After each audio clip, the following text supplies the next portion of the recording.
Já parou para pensar por que coisas que te incomodavam agora parecem normais? O que antes causava constrangimento hoje não te faz nem refletir? A resposta pode ser mais perturbadora do que você imagina. Satanás não está com pressa. Ele não precisa te destruir hoje. Ele só quer que você ache que está tudo bem. Bem-vindos a mais um vídeo onde exploramos estratégias espirituais que moldam nossa realidade. Hoje vamos desmascarar a tática do inimigo, a normalização gradual do pecado. Se você já se perguntou como chegamos até aqui, como a sociedade mudou tanto, este vídeo vai abrir seus olhos para um processo sutil. Imagine um sapo em uma panela de água fria.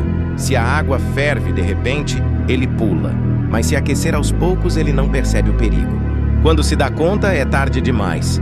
Essa é a estratégia de Satanás. Ele não aparece com chifres dizendo, venha, vamos pecar. Ele sussurra. Isso não é tão ruim, todo mundo faz, é normal. A Bíblia alerta em 1 Pedro 5:8. Sejam sóbrios e vigilantes. O diabo, vosso adversário, anda ao redor, como leão que ruge, buscando a quem devorar. Mas ele não ataca de frente. Ele é sutil, estratégico. Pense como a mídia mudou nossa percepção moral ao longo das décadas.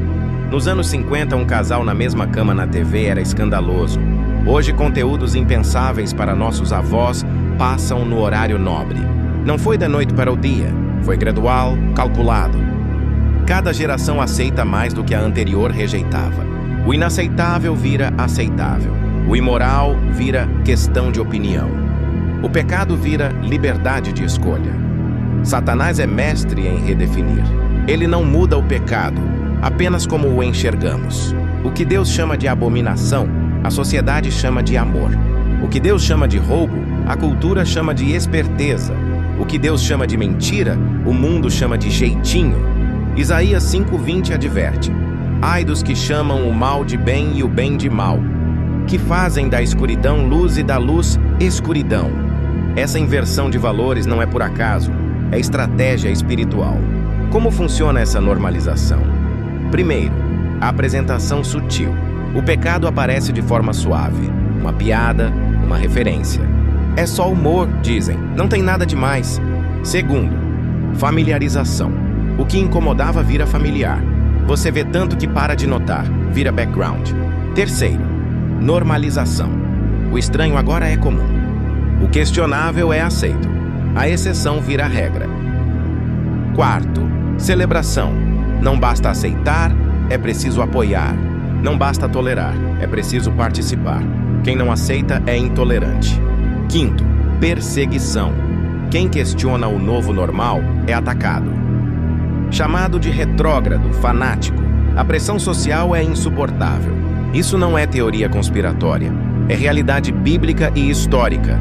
Foi assim que Sodoma e Gomorra chegaram à corrupção. Não foi de repente, foi uma normalização gradual. Lot, chamado de justo, estava tão acostumado que quase não saiu quando Deus alertou. Sua esposa olhou para trás. Eles normalizaram o anormal. Qual o resultado disso? A consciência cauterizada. Paulo fala em 1 Timóteo 4:2 sobre aqueles com a consciência cauterizada que não sente mais o pecado. É como uma queimadura grave que destrói os nervos. A pessoa não sente mais quando está em perigo. Satanás quer uma humanidade espiritualmente anestesiada. Pessoas que não sentem o peso do pecado nem a gravidade da rebelião contra Deus. Como resistir a essa estratégia? Primeiro, renove sua mente com a palavra. Romanos 12:2 diz: não vos conformeis com este século, mas transformai-vos pela renovação da vossa mente. A palavra de Deus é o padrão absoluto, não a opinião pública. A verdade bíblica calibra sua mente pelo padrão divino. Segundo, cultive o discernimento. Hebreus 5:14 fala de faculdades exercitadas para discernir o bem e o mal. Discernimento é um músculo, precisa ser exercitado. Questione. Isso está alinhado com a palavra. Glorifica a Deus. Terceiro, não se isole da comunidade cristã. Provérbios 27:17 diz: como o ferro afia o ferro, o homem afia o seu amigo. Irmãos na fé ajudam a manter a perspectiva correta. Eles alertam quando você começa a normalizar o errado. Quarto, ore e vigie. Jesus disse em Mateus 26:41, vigiai e orai para que não entreis em tentação. Vigilância espiritual não é paranoia, é consciência da guerra espiritual. Quinto, seja intencional com o que consome. Filipenses 4:8 orienta. Tudo o que é verdadeiro, respeitável, justo, puro, amável, de boa fama, seja isso o que ocupe o vosso pensamento. Você não controla a cultura, mas controla o que entra na sua mente. Seja seletivo com o que assiste, lê ou escuta. Sua mente é um território sagrado.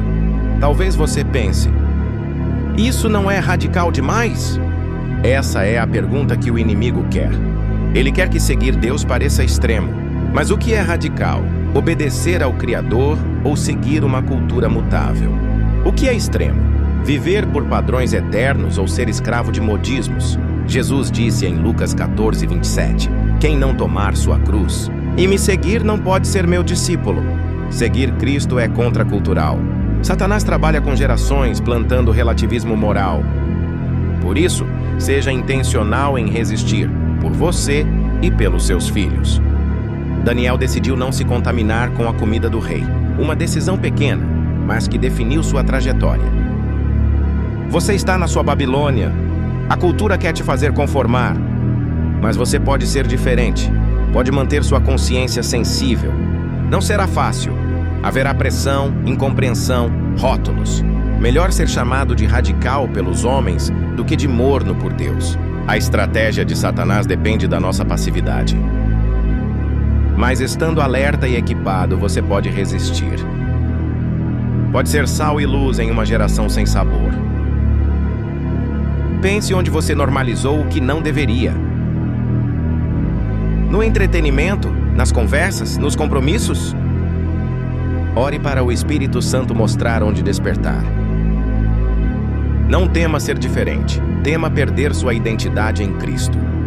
Jesus disse em Mateus 5:13, vós sois o sal da terra. Se o sal perder o sabor, como restaurá-lo? Cristão que não incomoda o pecado perdeu sua função. Luz que não contrasta não cumpre seu propósito. Você foi chamado para representar valores eternos. Satanás não tem pressa, mas você deve ser constante. As pequenas escolhas diárias definem quem você é. Cada não ao pecado é um sim à santidade. Você não está sozinho. O Espírito Santo habita em você. A força que criou o universo está disponível para você. Paulo diz em 1 Coríntios 10:13, Deus não permitirá que sejais tentados além das vossas forças, mas proverá livramento. Sempre há uma saída, mas você precisa escolhê-la. O mundo precisa de cristãos que não se envergonhem do Evangelho, que mantenham a consciência afiada e o testemunho íntegro. Se Deus está falando com você, não ignore esse chamado. É o Espírito Santo te chamando de volta ao padrão divino. Decida hoje, não vou me conformar, não vou normalizar o pecado. Vou ser sal que salga e luz que ilumina. O tempo da igreja não é eterno. Jesus está voltando. A pergunta não será, foste aceito? Mas, foste fiel? Que você possa dizer, Senhor, não me conformei, resisti. Não foi fácil, mas valeu a pena. Não foi popular, mas foi correto. Desperte, resista, seja diferente. Não se acostume ao pecado. Se este vídeo tocou você, compartilhe com quem precisa ouvir.